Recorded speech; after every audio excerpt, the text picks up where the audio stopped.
Salut First Half, on se retrouve pour une toute nouvelle vidéo Lego. Aujourd'hui, tout nouveau concept sur nos deux chaînes. Effectivement, aujourd'hui, on va faire le premier épisode d'un podcast de notre rubrique danoise préférée, qui est donc la marque Lego, bien évidemment. Dans chaque épisode, car effectivement, on va essayer de faire un épisode par mois. Ce sera donc un concept mensuel sur nos deux chaînes respectives, qui est donc moi ici MC la chaîne Lego, mais également Darkfire. Et donc je vais vous expliquer un peu tout ce qui va tourner autour. Tout d'abord, comment est-ce que ça va fonctionner? Eh bien, un épisode sur deux sera organisé par l'un d'entre nous.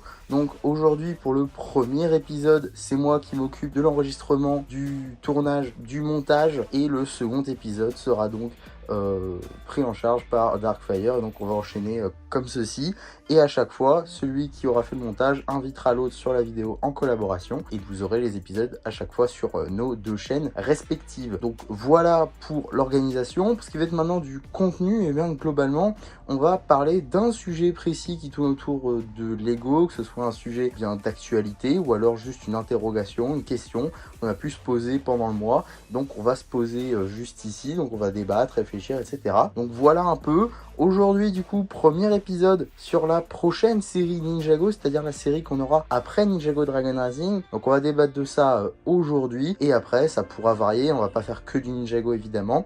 Il y aura d'autres thèmes, que ce soit plus Lego en général. Par exemple, on pourrait, c'est un exemple de thème qu'on pourrait aborder, du style Smart Brick, bonne ou mauvaise idée. Voilà, ça peut être une idée, ce genre de questions-là qu'on pourrait se poser et débattre dans un épisode précis. Et bien évidemment, n'hésitez pas à donner en commentaire d'autres idées de thèmes qu'on pourrait peut-être aborder dans de prochains épisodes. En tout cas, je vous laisse directement avec le podcast. 2027 marquera la dernière année de Ninjago Dragon Rising. Mais alors, on est en droit de se demander qu'est-ce qu'on aura en 2028 pour Ninjago. Alors, je m'appelle Darkfire, j'ai actuellement 268 abonnés. Abonnez-vous à ma chaîne YouTube. J'aimerais atteindre les 300 avant la rentrée de 2026. Donc si vous n'êtes pas encore abonné, abonnez-vous. Je fais des mocks, des customs. Et sans trop vous spoil, il y aura un gros projet qui arrivera plus tard dans l'année. Voilà. Bon, aujourd'hui, on va parler de la prochaine série après Dragon Rising. Effectivement, on va parler donc de l'année 2028 et peut-être même au-delà pour Dragon Rising, enfin pour Ninjago plutôt. Et donc, qu'est-ce qu'on pourrait voir arriver en 2028? Tout d'abord, je pense qu'il y a seulement deux opportunités pour Ninjago, soit un préquel, soit un sequel. Personnellement, je préfère que ça se passe dans le passé, plus que l'avenir, ça dépend de la fin de Dragon Rising, plus que au moment où on tourne cette vidéo, on est le 25 mai, on n'a pas encore vu la partie 2 de la saison 4 de Dragon Rising. On ne sait pas ce qui arrivera dans cette deuxième partie.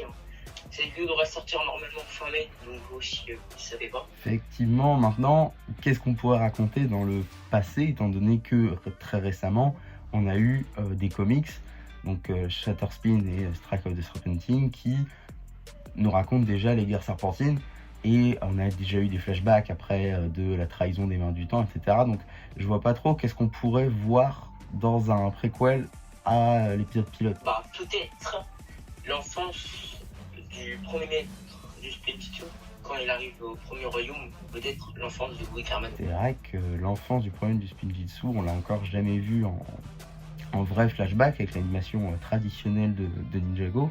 On l'a seulement vu en dessin à la manière de l'Oni trilogie avec la peinture de Mistake, mais c'est vrai que ça pourrait être intéressant d'avoir l'enfance du premier du Spinjitzu. Mais ce que ça serait mieux, ce serait de faire plusieurs épisodes, pas une série entière. Imaginons quelques épisodes sur l'enfance du premier du Spinjitzu, puis après sur Wu et Garmadon. Puis au bout d'une saison, on serait déjà à une certaine époque, quand Wu et Garmadon voir Asphira. Le truc, c'est que on aurait dû avoir ça pour les 15 ans en réalité. Ça aurait dû être notre Ninjago Legends de 2026 presque. Ouais.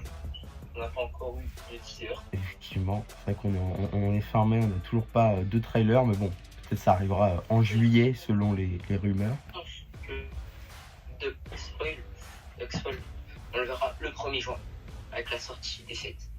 Même si en Amérique du Nord et à Canada et au Mexico n'auront pas le 7 avant août, ça veut pas dire qu'on n'aura pas un trailer dans le 1er août. Parce que si Lego sort le trailer le 1er août, bah, ça décalera un peu toute la hype de DDR4 partie 2. Aussi, bon, on va faire une petite aparté sur ça, mais effectivement, c'est vrai que si on a le trailer en août, c'est-à-dire qu'on aura potentiellement les épisodes, je sais pas, mi-août, fin août, début septembre, et on aura du coup la DR4 en octobre. Ça ferait un peu tout à la suite. C'est vrai que c'est un peu dommage. On aurait peut-être préféré Ninjago Legends cet été pour patienter un peu. Parce que la hype est un peu longue. Ça fait déjà 2 mois précis. Bientôt 2 mois. On est un peu en juin. Mais personnellement, pour la temporalité de Ninjago Legends, pour moi ça se passe dans le passé. Dans le futur, peut-être, mais je pense que ça peut se passer dans le passé. Dans le futur, on verra. J'aime pas trop la théorie du passé parce que on m'a vendu les descendants des ninjas. Donc moi j'ai très hâte de voir ça. J'aurais pas pensé personnellement, mais quand on m'a dit que ça pouvait être les enfants des ninjas, j'ai tout de suite eu ma préférence pour ça. Donc j'espère vraiment que ce sera les descendants des ninjas. Et ça pourrait aussi expliquer la figurine qu'on a eue dans la CMF, mais bon. En parlant de CMF, j'espère que vous avez cette figurine parce que je crois qu'elle est en rupture de stock. Oui. Moi personnellement, j'ai eu 2 figurines. Les MC en a pris 5, et oui. Et vous n'avez pas un scalper? Non, je ne les revends pas. Bon, on s'est un peu éloigné du sujet. C'est pas faux. On va essayer de revenir sur le sujet de base. Donc la prochaine série Ninjago, effectivement, en fait, avoir un truc sur le passé, l'enfance de Gamadon, tout ça, ça aurait dû être Ninjago Legends de 2026, parce que ça faisait écho aux 15 ans, etc. Pourquoi est-ce que j'ai dit ça?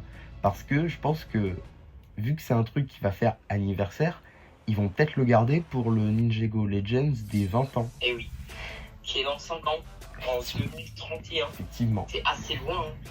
J'espère que d'ici là, Lego sera toujours là. Bien évidemment. Il faut imaginer ce qu'on aura en DR5. Effectivement, DR5, c'est assez important pour cette série, parce que comme tu l'as très bien dit tout à l'heure, on peut pas savoir si on sera dans le passé ou dans le futur, dans la prochaine série. Si, par exemple, dans Dragon Rising, tout le monde meurt, effectivement, ce sera peut-être dans le passé. Par contre, s'il y a encore des survivants et que c'est un gros cliffhanger, ce sera sûrement dans le futur. Personnellement, si les ninjas meurent, ça me ferait très mal de voir tous ces héros qu'on voit maintenant depuis 15 ans mourir. Surtout Kai, ça ferait très mal.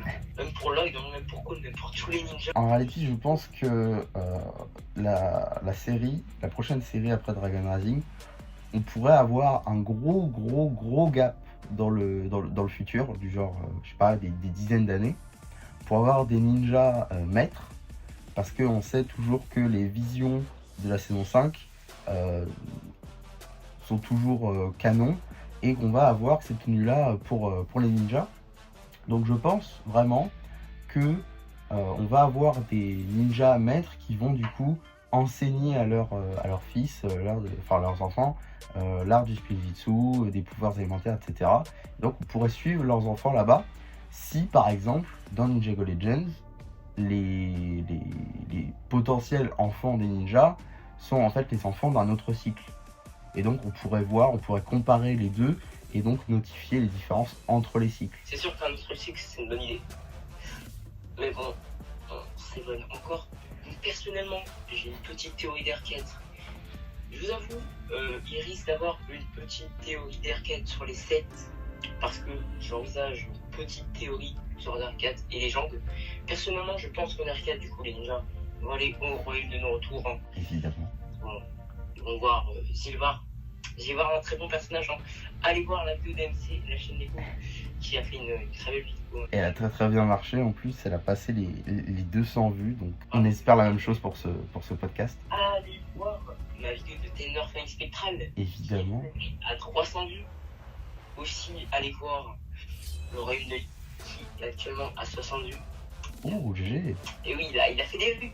Je pense qu'il va encore faire des vues. Surtout, allez vous abonner. Allez voir ma vidéo sur le magazine de Django Fett. 700 vues, merci. Oui, 700 vues, c'est énorme. Franchement, c'est énorme. Donc, personnellement, moi, ma théorie, c'est qu'en fin de partie 2, on va avoir un gros cliffhanger pour la saison 5. Que je pense que Raz aura assez de Dragon Icon. Et c'est quand il va commencer à inverser la fusion. Donc, ce sera un peu comme la fin de la saison 6. Tout va revenir dans le passé, peut-être. Peut-être. Ou alors, on pourrait juste avoir le maître de l'Ordraz et la scène de début de DR5, c'est la fusion inversée. Et surprise, on a les mains du temps qui arrivent. J'en rêve personnellement, le retour des mains du temps. En tant que fan de Ninjago, et plus particulièrement de la saison 7, évidemment que j'aimerais le retour des mains du temps, mais c'est pas possible. C'est pas possible. C'est pas possible. Non, parce qu'ils ont déjà dit qu'ils avaient aucun plan pour Crux Acronix dans Dragon Rising. Donc... Après, on a vu leur figurine. Oui, bien sûr, bien sûr. Mais moi, j'y crois pas pour Dragon Rising. D'autant que c'est les versions Guerre Serpentine.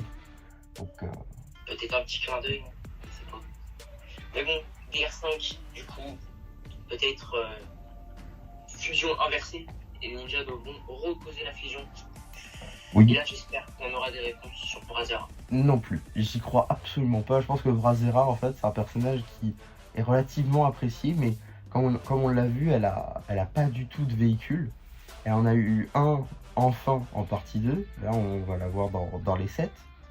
Elle a eu très très peu de tenues. On en a eu 3 officielles du coup. Donc c'est vrai que c'est assez peu.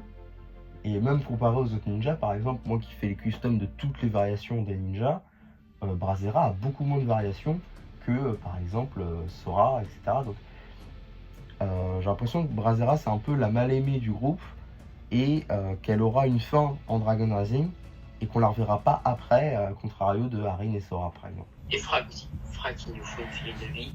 Frag, j'espère vraiment. Ouais. On n'a pas eu de figurine en 2026. 2027 peut-être. On aura enfin un nouveau moule dans un set à 20 €, j'espère. Parce que je rappelle que la figurine est estimée faire un set à 90 € qui va être retiré en fin juillet. C'est vrai.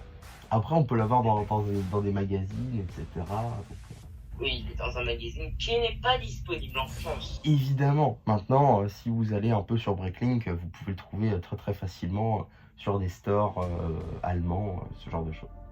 Comme par hasard. Hein. Bah non, mais c'est là-bas qu'ils l'ont. Tu l'aurais pas acheté par hasard? Non. Ah, tu l'as pas acheté sur... Non, je l'ai acheté en France, d'ailleurs. En France? Ouais. Ah oui, spoiler alert, sur la vidéo. Non, la vidéo sortira après, je pense. Non, par contre, je peux vous spoiler un truc. Ouais. Je peux vous spoiler une petite théorie DR4-5. Allez. Il y aura une petite théorie en juin, peut-être. Allez, il y aura une théorie en juin. En juin? Ouais. Est-ce que je suis au courant, moi? Pas du tout, j'ai eu l'idée hier. J'ai eu l'idée hier. Ah ouais. On va revenir sur le sujet principal. La prochaine série Dragon Rising. Oui. À quoi on peut s'attendre? Moi, j'aimerais bien... En fait, un truc dans le futur, ça serait dans la continuité principale de ce qu'on a eu. Une série Ninjago, ça se déroule à la suite à chaque fois. Maintenant, on a toujours l'idée de le passé. Qu'est-ce qu'on peut raconter dans le passé qui n'a déjà pas été raconté, à part créer une histoire de toute pièce. Parce qu'effectivement, on pourrait peut-être, ça je viens d'avoir l'idée d'ailleurs, on pourrait peut-être raconter le 5e tome de Spinjitzu Brothers. Tome qui a été annulé. Si, justement, en réalité, pour ceux qui ne sauraient pas, Spinjitzu Brothers est une lignée, est une suite de 5 livres Ninjago, dont seulement 4 ont été publiés. Le dernier a été annulé au profit d'un livre Lego Dreams. Et cette histoire raconte en gros comment est-ce que Wu et Garmadon ont réussi à se racheter auprès de son père, donc auprès de leur père, le premier du Spinjitzu, et aussi comment est-ce qu'ils ont essayé de sauver Garmadon du venin du grand dévoreur. Or, on n'a jamais eu la fin de cette histoire, car le 4e tome est le dernier, et que le 5e aurait dû finir l'histoire. Donc on sait à peu près ce qui s'y passe, mais ça n'a jamais été vraiment raconté. Merci MCLH Lego d'avoir fait un petit résumé. Hein. Mais de rien, je suis un wiki. Ouais, le wiki Ninjago. Effectivement. J'ai fait une vidéo sur les comics, allez la voir. Ouais. Elle est actuellement à 110 vues. Et j'y ai participé. J'ai fait la minia, donc vous pouvez aller la voir. Évidemment, j'ai fait une minia, mais il a pas un petit parmi. Si ta vidéo fait 50 vues, je fais une minia. Et j'ai fait 50 vues. J'ai doublé tes vues. Oui, ça a doublé les vues. Ouais. Donc effectivement, si on a Spinjitzu Brothers à l'avenir, si on a Spinjitzu Brothers, genre le 5e tome qui est raconté, ça pourrait être fou parce qu'on pourrait avoir les figurines de Spinjitzu Brothers. Et je pense pas qu'il se limiterait juste au 5e tome. Il pourrait peut-être raconter aussi les 4 premiers tomes, et du coup on pourrait avoir des figurines de ce comics-là. Donc ça pourrait être vraiment cool, je pense. Surtout une fille de Tenebrax. La chaîne de Tenebrax, c'est pas la plus compliquée à faire en réalité, la chaîne de Tenebrax. Et moi je préférerais beaucoup plus une figurine de... J'allais dire Kimiko. Non, on n'est pas dans The Boys, on est sur Ninjago. Donc c'est la ninja chat, j'ai oublié son nom. Kuroneko, ah, c'est ça. Je crois que c'est ça, Kuroneko. Je sais plus comment on dit. Bref, en tout cas, effectivement, donc notre maître chat préféré du 2e tome de Spinjitzu Brothers, qui est d'ailleurs sorti en France, pas les 2 autres, mais ouais. Et donc effectivement, avoir une chaîne de celle-là, ça pourrait être cool. Et effectivement, tous les autres méchants des 3 autres tomes qui sont déjà sortis. Et oui, mais ils sont pas en France. Si, on a les 2 premiers, mais on n'a pas les 2 derniers. En termes de personnages principaux, peut-être les ninjas, leurs descendants. Bah ça va être dans le futur du coup. Mais qu'est-ce qu'on pourrait raconter du coup? Parce que c'est bien d'avoir des personnages, mais qu'est-ce qu'on pourrait raconter? Le retour d'un personnage. Le retour des mains du temps, oui. Non, le retour des mains du temps, ça doit être un gros événement. Et moi, je le dis déjà depuis quelques années, je sais pas si je t'ai déjà dit ou pas, en privé ou pas. Pour moi, le retour des mains du temps, c'est une carte à jouer de malade pour un film Ninjago canon. Peut-être le live action. Non, justement. Pour moi, le live action, c'est un univers à part, admettons. Un film dans la continuité de la série qui raconterait le retour des mains du temps et leur défaite finale dans un film au cinéma, ça pourrait être fou. Je vote pour ça. Imagine juste, t'as un film de 2 heures avec l'animation Dragon Rising, retour des mains du temps et leur défaite au cinéma en grand écran. Retour de Nadakan. Et scène post-générique avec le retour de Nadakan. Si on a un film sans Nadakan. Non. Moi j'ai une petite théorie. Vas-y. Pour moi il n'est pas mort. Qui, Nadakan? Non, Kalmar. Ah, bah du coup il va être blanc comme Peter, quoi. C'est un peu une redite, mais en soi, Ojira est une redite du Grand Dévoreur, donc... Si pour ceux qui étaient là vraiment à l'époque, vous savez ce que j'avais dit dans ma vie. Même si Shanego ne sait pas. Non. Et j'avais dit, si sur la vidéo je faisais 15 likes, je faisais un mock de Ojira. Et t'avais fait 15 likes? Non. Ah, mais t'as quand même fait un mock de Ojira. Techniquement c'est plus une version améliorée du Bon, mock. c'est un mode, oui. Je vous avoue, un mock de Ojira, peut-être un jour. Mais je n'ai pas la place. En fait, si je me lance personnellement dans ce genre de mock, je sais que je ferai ni le Grand Dévoreur ni Ojira, je fais un Thunderfang taille réelle. Ah, peut-être une offre de 2 mètres. Oui, imagine la jambe de 50 cm, le torse de 50 cm, la tête de 50 cm. Non, Bah fais-le, en plus t'as 2 Thunderfang. mais ça suffit pas. Alors, c'est vrai que, justement, tu parles de Dragon Rising juste là. Et si, au final, on dit que effectivement la saison 5 de Dragon Rising, ça doit être la dernière, mais finalement, et si Dragon Rising avait tellement bien marché qu'on n'avait pas une nouvelle série tout de suite et qu'on continuait Dragon Rising? Et oui, peut-être 10 saisons de DR.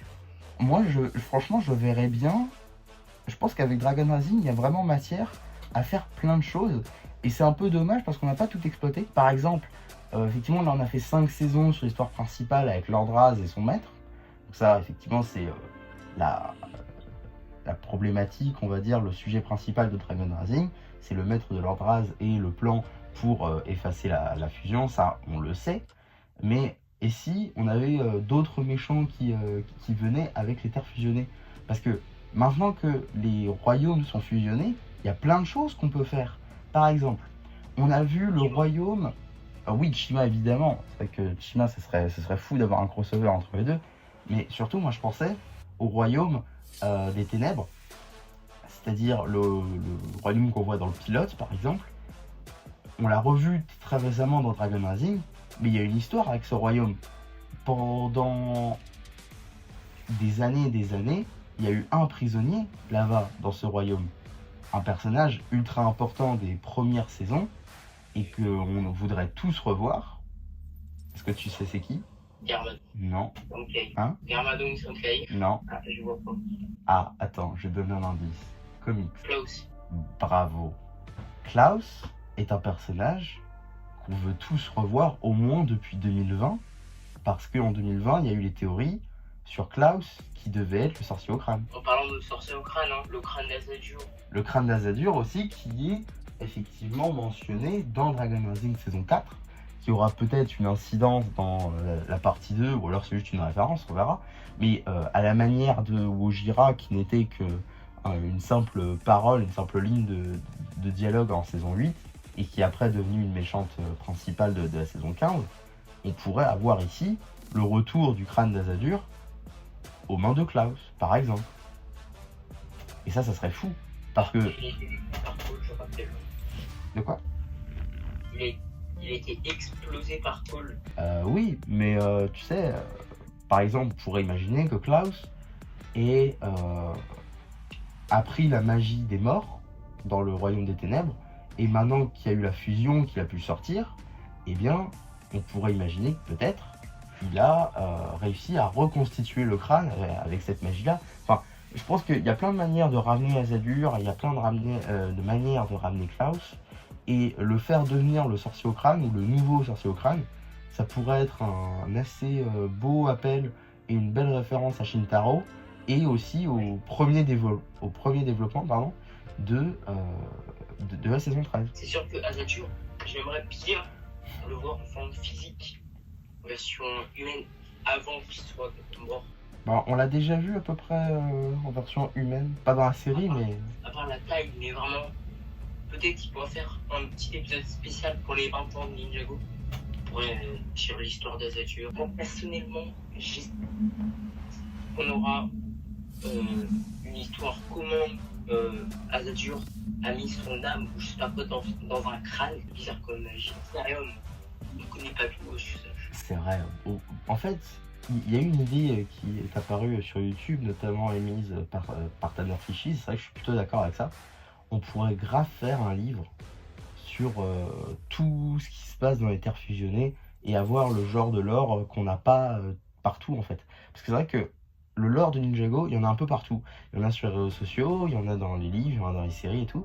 Donc faire un énorme livre avec tous les royaumes des terres fusionnées et avec toutes les anecdotes dessus, c'est que ça pourrait être fou. De quoi? Et elles vont souvent des fans. Oui, d'accord, mais je veux dire, tout le monde n'est pas sur Blue Sky ou Twitter. Par exemple, toi, est-ce que si tu ne regardais pas les vidéos de Tanner Fishy, tu serais au courant de ses tweets? Non. On est d'accord. Le wiki, je serais peut-être le courant. C'est pas faux. Après, bon, voilà, je veux dire, faut le savoir. Mais effectivement, s'il faut aller exprès sur le wiki, bon, voilà. Bon, je pense qu'on a bien parlé de la suite de Dragon Rising. As-tu un avis sur la prochaine série? Est-ce que j'ai un avis sur cette prochaine série? J'espère vraiment que ce sera de la même qualité que Dragon Rising. Parce que je trouve Dragon Rising, c'est un renouveau pour Ninjago, mais de fou. On a eu un regain d'intérêt pour Ninjago, d'autant plus cette année avec les 15 ans, donc c'est peut-être un peu biaisé, mais avec l'animation qui a été saluée par d'autres communautés, je pense notamment des communautés manga, etc., qui ont salué et applaudi l'animation de Dragon Rising, notamment pour ces scènes de combat.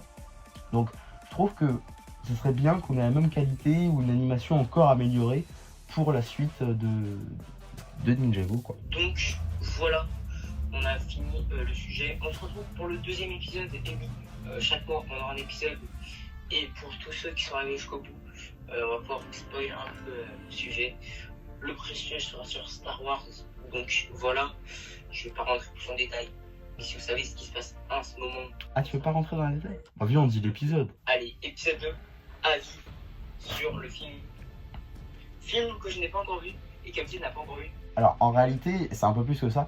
Dans cet épisode-là, ce qu'on va faire, c'est qu'on va effectivement parler du film The Mandalorian and Grogu, qui est sorti donc depuis le 20 mai, qu'on n'a toujours pas vu, puisqu'on est en plein marathon Star Wars. Et donc, on doit finir certaines choses avant de pouvoir aller le voir. Et quand on l'aura tous les deux vu, eh bien, on fera un épisode sur notre avis sur le film. Et on fera aussi un petit passage sur quel set on pourrait voir dans le futur, car évidemment, c'est pas parce que le film sort juste cette année qu'on n'aura pas de set les autres années. Donc voilà, on pourrait potentiellement voir les autres sets, les prochains sets Lego Star Wars The Mandalorian and Grogu après avoir vu le film. Et donc voilà pour le premier épisode de Brickcast. J'espère en tout cas que ça vous aura plu. Surtout, n'hésitez pas à nous le dire en commentaire. Évidemment, on lit tout et on répond à tout le monde. N'hésitez pas non plus à liker cette vidéo, à nous dire aussi si vous avez d'autres idées de sujets qu'on pourrait aborder dans de prochains épisodes. Vous serez évidemment mentionné, cela va de soi. Et nous, on se retrouve le mois prochain pour le second épisode de Brickcast dédié au film The Mandalorian and Grogu.